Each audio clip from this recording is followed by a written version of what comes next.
ગુજરાતમાં 1 એપ્રિલથી express way અને NH48 પર ટોલ ફીમાં ₹5 થી ₹15 સુધીનો વધારો કરાયો છે.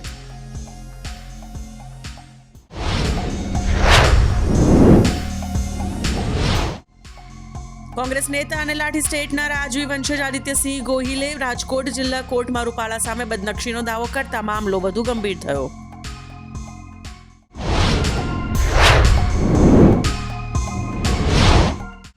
ગુજરાત હાઈકોર્ટે ગુજરાત પ્રદૂષણ નિયંત્રણ બોર્ડની ગાઈડલાઇન્સ અને જાહેરનામા અંતર્ગત સાઉન્ડ લિમિટર ન હોય તેવા લાઉડ સ્પીકર સિસ્ટમના વેચાણ, ઉપયોગ કે ઇન્સ્ટોલેશન પર પ્રતિબંધ ફરમાવ્યો.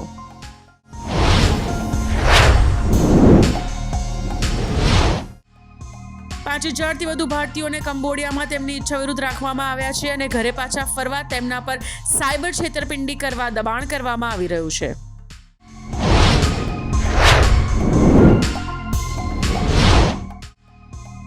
સુનીતા કેજરીવાલે જેલમાં રહેલા CMને મેસેજ મોકલવા માટે કેજરીવાલ કો આશીર્વાદ અભિયાન શરૂ કર્યું. તેના માટે એક વોટ્સએપ નંબર જારી કર્યો છે.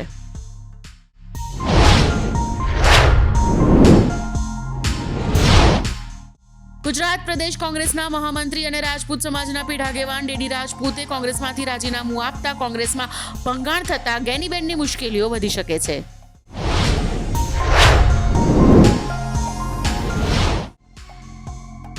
માર્ચ દિલ્હી હાઈકોર્ટે કોંગ્રેસની એક અરજી ફગાવી દીધી હતી અને હવે ઇન્કમટેક્સ વિભાગે કોંગ્રેસને 1700 કરોડ રૂપિયાની ડિમાન્ડ નોટિસ જારી કરી છે.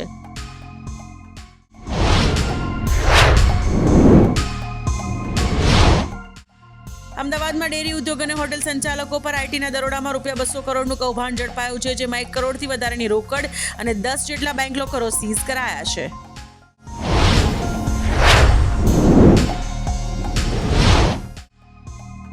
ઇઝરાયેલની સેનાએ સિરિયાના એલેપ્પોમાં શુક્રવારે વહેલી સવારે કરેલ હવાઈ હુમલામાં 5 આતંકી સહિત 38 લોકોએ જીવ ગુમાવ્યા.